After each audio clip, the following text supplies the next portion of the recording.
আমার পরের বক্তা অরূপ চক্রবর্তী। দেখুন, অরূপরা সবসময় বলে মমতা বন্দ্যোপাধ্যায়ের নেতৃত্বে, অভিষেক বন্দ্যোপাধ্যায়ের সেনাপতিত্বে। অমিত শাহর আজকের ন্যারেটিভটা কিন্তু সমস্ত অন্যরকম। তৃণমূল জিতলে মমতা বন্দ্যোপাধ্যায় নয়, অভিষেক বন্দ্যোপাধ্যায় মুখ্যমন্ত্রী হবে না। আমি বলছি, এরকম কোনো পরিকল্পনা আছে নাকি অরূপ? সুমন, আমার না এই বক্তব্যটা অমিত শাহ শুনতে শুনতে ফ্রয়েডিয়ান স্লিপ বা প্যারাপ্র্যাক্সিস মনে পড়ছিল। মানে মনের অবচেতনে ভেতরে যেটা ভাবছেন সেটা বেরিয়ে আসছে।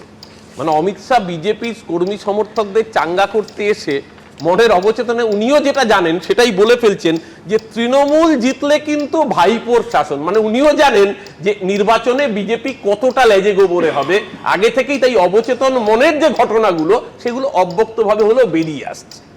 আচ্ছা, কেন এই প্রশ্নগুলো অবতারণা করতে হচ্ছে? তার কারণ রাজ্য জিতবে না বুঝতে পেরে এসআইআর করা হয়েছিল। ৫৮ লাখ মানুষের নাম বাদ দেওয়া হলো প্রথম ফেজে, যার মধ্যে মৃত, স্থানান্তরিত, মতুয়া, শরণার্থী তাদের নাম বাদ গেল। কি বলা হয়েছিল সুমন? আমাদের বলা হয়েছিল রোহিঙ্গা অনুপ্রবেশকারীদের আইডেন্টিফাই করার জন্য এই প্রক্রিয়া করা হচ্ছে। কিন্তু যখন এই প্রক্রিয়াতে কোনো রোহিঙ্গা আইডেন্টিফাইড হলো না, তখন মার্কেটে নামানো হলো এমন একটা তত্ত্ব, যেই তত্ত্বটা ইতিপূর্বে ভারতবর্ষে অন্য কোথাও শোনা যায়নি। তার নাম লজিক্যাল ডিসক্রিপেন্সি। এই লজিক্যাল ডিসক্রিপেন্সির এই ঘরানা চলতে চলতে ফাইনালি ২৮ তারিখ যেটা এলো, এখন অ্যাডজুডিকেশন, বিচারাধীন কারা ৬০ লক্ষ।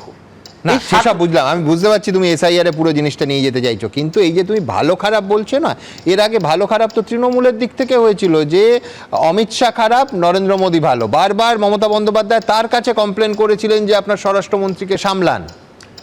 না, আমি আবারও বলছি সেই রকম ওনারা এখন পাল্টা ভালো খারাপ করছেন যে মমতা বন্দ্যোপাধ্যায় ভালো, অভিষেক বন্দ্যোপাধ্যায় এলে খারাপ হবে না। মানে এই যে তৃণমূলকে দেখে বিজেপি শিক্ষা নিচ্ছেন, এটা ভালো লাগে যে আমরা নাকি বিশ্বের সর্ববৃহৎ দল, আমরা তো আঞ্চলিক দল। আঞ্চলিক দলের জুতোয় পা গলিয়ে যে ওনারা শিক্ষা নিতে চাইছেন, এটা আমাদের জন্য ভালো লাগার কথা। মানে অনেকটাই নেতানিয়াহুর থেকেও যদি ডোনাল্ড ট্রাম্প শিক্ষা নিতে চায় আর কি, ব্যাপারটা এরকম। আমি আর সেই প্রসঙ্গে ঢুকছি না, যেহেতু ইতিপূর্বেই আমেরিকা ইরান ফিরান যুদ্ধ নিয়ে অনেক আলোচনা হয়ে গেছে। আমি খুব পরিষ্কার করে বলতে চাই, দেখুন সুমন, এটা তো ঘটনা। আজকের দিনে দাঁড়িয়ে বাঙালির কাছে সবচেয়ে জলজ্যান্ত সমস্যা হচ্ছে এই ৬০ লাখ মানুষ, তাদের কোনো অপরাধ নেই।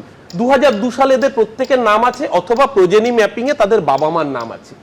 বেছে বেছে টার্গেট করে বাদ দেওয়া হলো। এই ৬০ লাখের মধ্যে তুমি যদি লিস্টটা দেখাও, মুর্শিদাবাদে ১১.৫ লাখ, মালদায় প্রায় ৮.৫ লাখ, দক্ষিণ ২৪ পরগনায় ৫,৬২,০০০, উত্তর ২৪ পরগনায় ৫,২২,০০০, উত্তর দিনাজপুরে ৪ লাখের বেশি। শুধু এই ৫টা ডিস্ট্রিক্ট মিলিয়ে প্রায় ৩৮ লাখ ৪০ লাখ মানুষের নাম বাদ, আউট অফ 60 লাখ।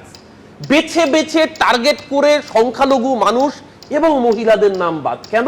মহিলারা মমতা ব্যানার্জিকে ভোট দেয়, সংখ্যালঘুরা বিজেপিকে ভোট দেয় না।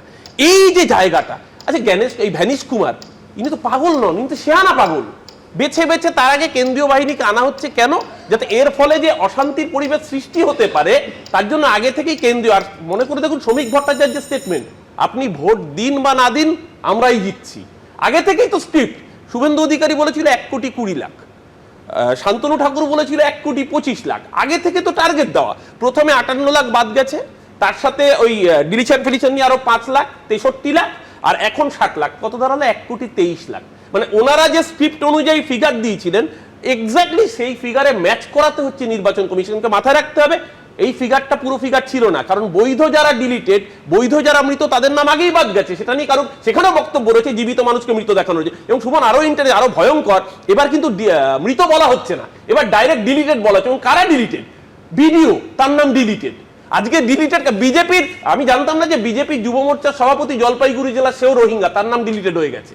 জলপাইগুড়ি জেলার বিজেপির যুব মোর্চার সভাপতি, যে কিছুদিন আগে মমতা ব্যানার্জির ছবিতে জুতো মেরেছিল এবং সেটা নিয়ে প্রবল বিক্ষোভ হয়েছিল, উনি আশ্বস্ত হবেন ওনার নামটাও যাতে ভোটার তালিকায় থাকে, তার জন্য মমতা বন্দ্যোপাধ্যায় ধর্নায় বসছেন। আমি শুধু শেষ করতে চাই একটাই কথা বলে, এই বাঙালিকে, যারা ৬০ লাখ বাঙালিকে এই অসভ্যতার মধ্যে ফেললো, বাঙালি কিন্তু ভোটের লাইনেই তাদের জবাব দেবে। শুধুমাত্র বৈধ মানুষকে ভোটাধিকারটা কেড়ে নেওয়ার যে অসভ্যতাম বিজেপি করছে, প্রতিটা হিসেব সুদে আসলে বাঙালি বুঝিয়ে দেবে তাদের। হ্যাঁ, তবে আমি আশা করব যে অন্তত মানুষ নিজের ভোটটা যেন নিজে দিতে পারেন।